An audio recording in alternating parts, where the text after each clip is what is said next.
For years, a lot of med spas relied on a very simple playbook. Run a cheap Facebook ad or an Instagram ad, offer a low price Botox deal, and hope that the phone starts ringing. But that approach is becoming harder and harder to sustain. Because while cheap ads may still get attention, they often attract price shoppers, weaken margins, and create short term interest without building long term trust. So today we're asking the bigger question: how do you build a modern marketing funnel that earns trust over time? Welcome back to the Business of Aesthetics podcast. I'm your host for the session, Dan Adisha. It's great to have you here. And to help us unpack this, I am joined by Naren Raja, founder and CEO of Echo Marketing, as well as a co-founder of the Business of Aesthetics community. Now, Naren has spent more than 15 years helping medical, dental, and aesthetic practices get found online, build stronger digital trust, and attract better fit patients. In this episode, we'll talk about why discount first ads are no longer enough, what the modern patient journey really looks like, the biggest no-nos in aesthetic marketing, and how to measure whether your funnel is actually working. This episode is brought to you by Echo Marketing. With that being said, Naren, I humbly welcome you back to our show. Hey, Don. So nice to be here. And I'm really looking forward to our conversation today. Beyond the Botox coupon. I like the title, Building the Modern Multi-Week Funnel. I know this is the trap that a lot of practices fall into. They kind of see a problem and they think running that ad, attracting, XYZ patient is the answer. And to be honest, it is the wrong approach. It's kind of like, you have a serious illness and you think taking Tylenol to get rid of the fever is going to solve it, right? You need to find the underlying illness that's causing the fever and address that illness, not necessarily just try to get rid of the fever. Kind of the same thing. I think a lot of practices, unfortunately, take that same approach. Let's treat the symptoms versus treat the cause. So today we're going to unpack all of that. We're going to talk about, with my 19 years of experience, what people do and don't do sometimes that end up hurting them, especially the wrong approach. So let's jump right in. Right. So let's talk about this underlying cause, right? We're seeing a lot of med spas struggle with ads lately. So why has the old playbook of running a cheap Facebook ad for the $10 a unit Botox stopped working? Great place to start and a great question to start with. Cheap ads attract cheap intent. I'm sure those of us who know Groupon, right? The company went bankrupt. They know that anyone who came for a Groupon never showed up again or was not their right clients. They got the Groupon. They said, thank you very much. Bye-bye. Or they got the Groupon and they're like, where's my next Groupon? You're wasting my time. So you can't, make profit giving Groupon deals every time a patient comes in. Same thing with cheap ad patients. They just want cheap. So patient is responding to price, not trust. And having studied successful aesthetic practices over the years, I know trust is key, right? You really want to build a fan base, people who love you, people who love what you're about and keep coming back, and perhaps even encourage others to do so in the form of a review or in the form of a referral. The other problem with people who are attracted to cheap ads is they may not care who the provider is. They don't care about quality. They don't care about the time and effort you put into training. They don't care about the amount of money you invest in technology. They don't care about anything. So unfortunately, like if you cater to that bottom of the funnel, you would end up with a practice that keeps, becoming that low end practice, becoming that practice that you wouldn't personally want to go to. So it not only doesn't hurts you in the short term, it also hurts you in the long term. The discount first marketing also, I think, being a marketing person, I know this damages your position in the market. Do you ever see Apple giving a discount? Do they say, come today, I'll give you 50% off an iPhone? Come 3 weeks from now and I'll give you 35% off something else. They don't do that. Why? Because the minute people start associating you with discount, they subconsciously think you are not good enough. You are cheap. You are not worthy. And remember, aesthetics is very personal. A, it's hard-earned money. And B, you are doing something on their face, in their bodies. So they really, really, really, nobody, even though they might say, I want low price, they don't want to go to a low price vendor. So they really will start doubting you. They'll really start doubting you. This is why you end up with negative reviews. You will end up with people who are unhappy because they are second guessing you all day long. So if you're wondering why some of these issues are happening, then you know one of the causes may have been that discount first mindset. The other thing is, if you have enough profits, you can invest in good people. You can invest in technology. It's kind of like, imagine trying to swim for the first time in a pool where the water is literally to your nose. It's really, really, really hard, right? Because you're trying to learn how to swim. So if your practice is going through a hard time, or you're still continuing to improve as a practice owner, you don't want to be working with tight margins with discounts. So that's the other problem that comes with this.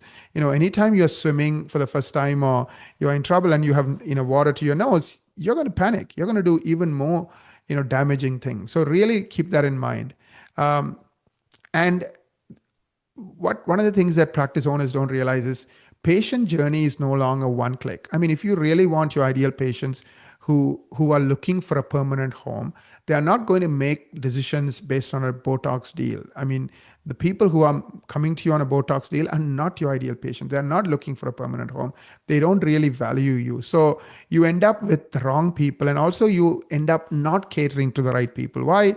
Your entire marketing is based on a one-click deal and hoping to get lucky, as opposed to the real patients, the good ones, are, doing lots of research. You're not showing up because you can't afford a $50,000 ad budget to show up everywhere. And even if you did, they don't trust you because the only way they see you is through ads.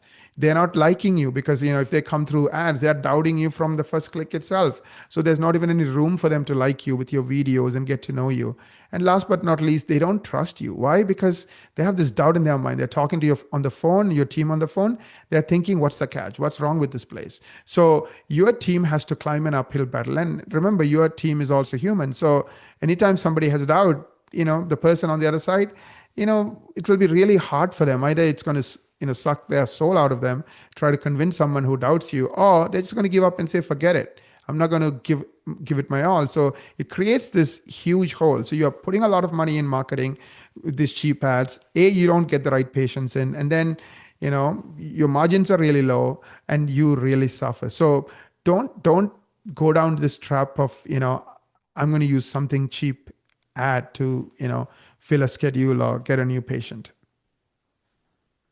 Because it's really detrimental to the practice, attracting these price shoppers and filling up your schedule with them.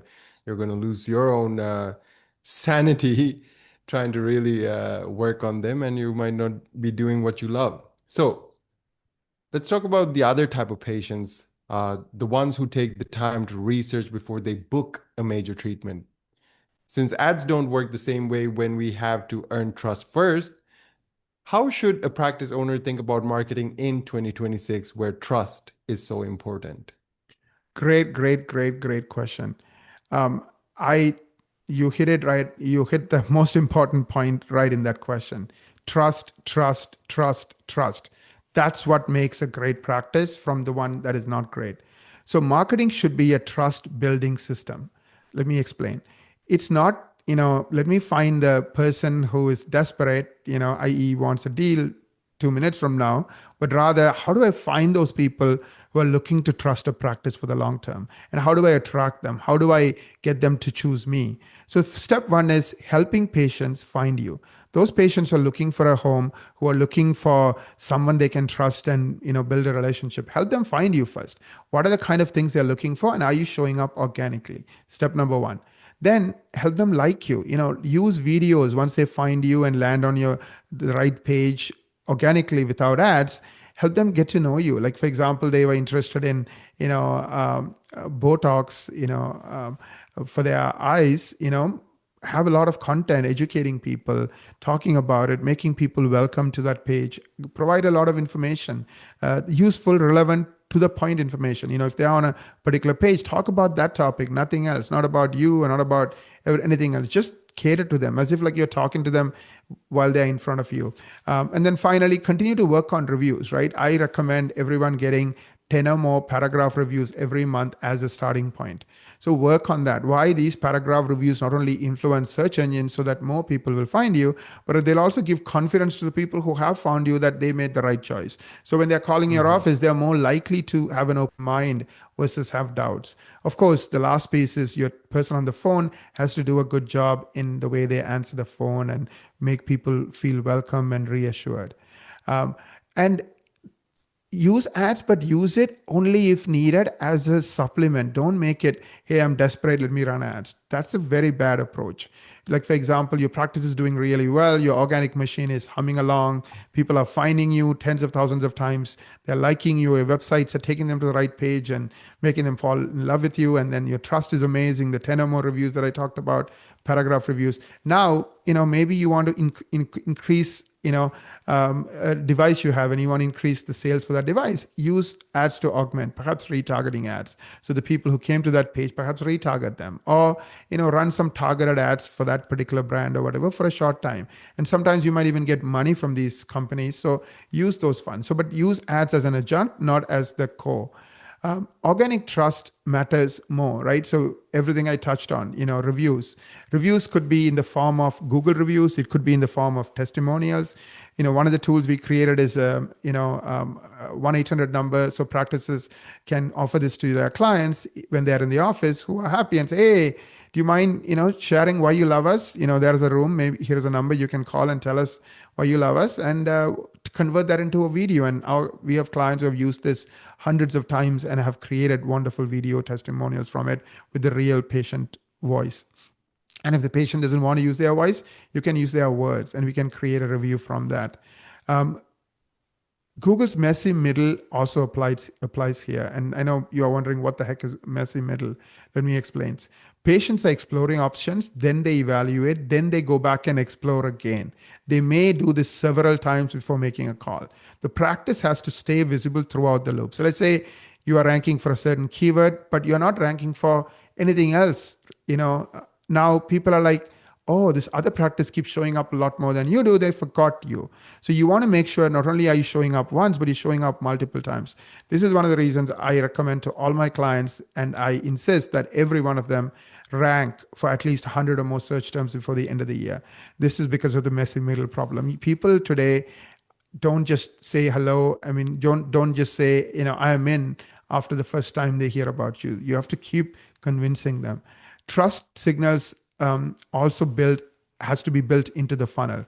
So Google reviews, before and afters, provider authority, clear communication on what they can expect, what they need to do, FAQs. These all have to be part of your workflow. And even when your team is talking to a patient, they should be incorporating this. They should be talking about the reviews. They should be talking about some of the things that are covered in the FAQ, because you want to make sure the patient experience is not only great today, but it's great over the long term. It's not just great today, it's great every day.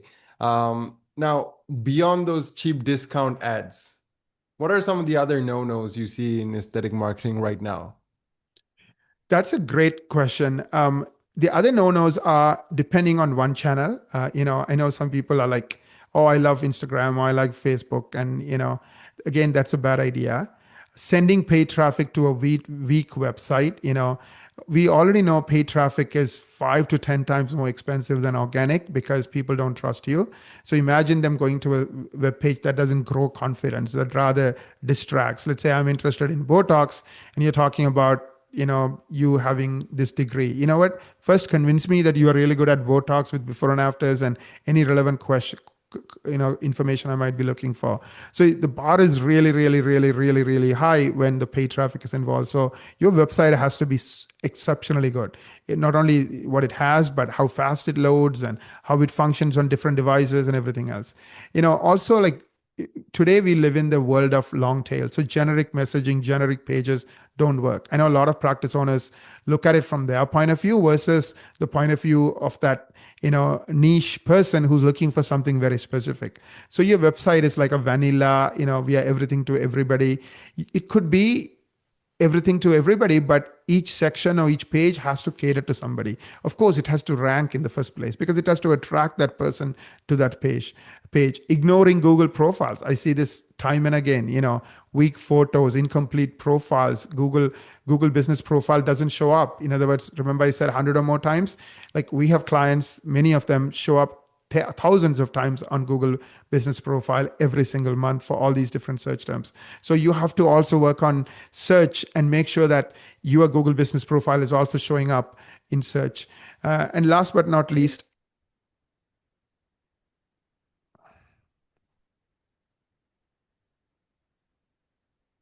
And last but not least,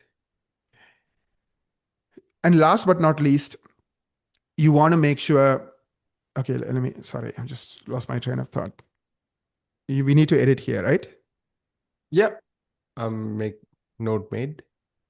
Yeah. And last but not least, you want to make sure, you are targeting the right area. Like for example, it might not be just one town or one city, depending on where you are. If you are in if you're in New York, it could be a very small area, but if you're in, the rest of the country, let's say, a small city or a small town, you want to target adjoining town. So have enough of a radius that you're targeting. And ideally, like I said, target it organically. Targeted organically, which brings us to a fantastic question. How does a practice owner know if this kind of marketing is actually working? What are the numbers that they should be watching beyond likes, clicks, and impressions? Yeah, great question. The average practice only books 1 out of 3 new patients. And when it comes from ads, that number drops to 1 out of 6. Let me repeat. The average practice only books 1 out of 3 new patients. And when it comes to ads, that number drops to 1 out of 6.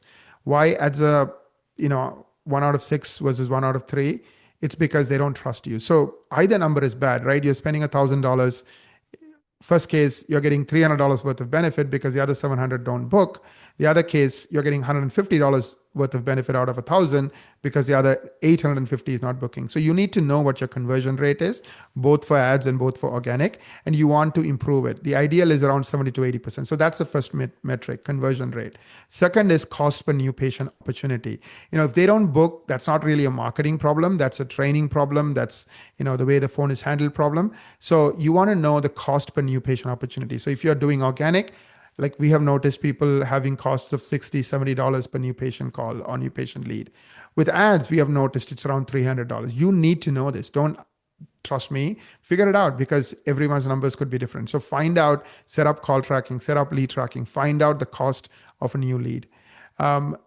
So those are the two main things I would look at. Now, if you are an SEO practice that's ranking for 100 or more keywords and you are really dominating, then of course, make sure that you are showing up for 100 or more keywords. So that's the metric I would track.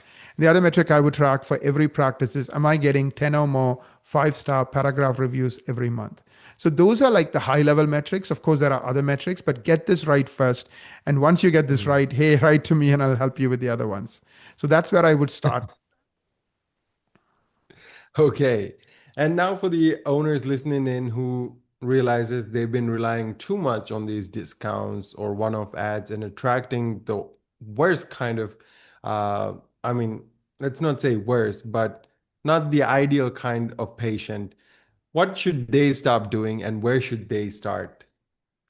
Yes, step one is stop leading with price, right? Do not make discount the first reason to choose you. We went through a lot of reasons why this is bad for you. So remember it, go back and listen to the podcast, take notes, decide I'm not going to lead with ads. I might use it to once everything else is working, my funnel is working, the right people are finding me, liking me, trusting me, booking my appointments.